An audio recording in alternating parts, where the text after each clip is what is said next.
My name is Bobbie, and I detected my breast cancer. I'm a firearms instructor for a law enforcement agency, and while I was out on a detail, I wasn't feeling well, and basically I figured out at that point something was wrong. I had a rash around my face, and my right breast was swollen and inflamed.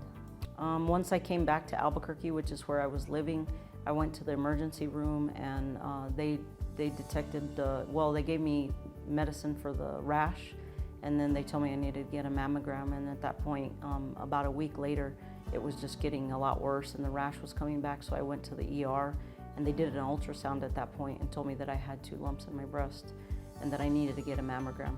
After the initial ER visit, and they told me that I had the 2 lumps, I just started calling around. My wife and I both started calling around to different places to try to get an appointment, and somehow I stumbled on the number for Lovelace, and they were able to get me in the next day.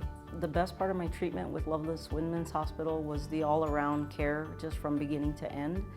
Any issues that I may have had or questions that I may have had, I just contacted my patient advocate, and any situation, it didn't matter what it was, she handled it from beginning to end.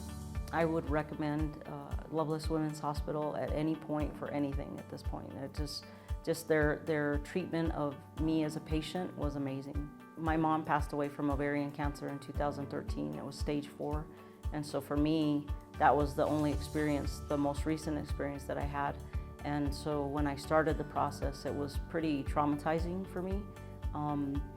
But I realized just, especially in the last 6 months, that this is gonna sound extremely crazy to say this, but I learned a lot from getting breast cancer and the treatment, and that I'm a survivor. Like, it's a warrior. You have to have a warrior mentality.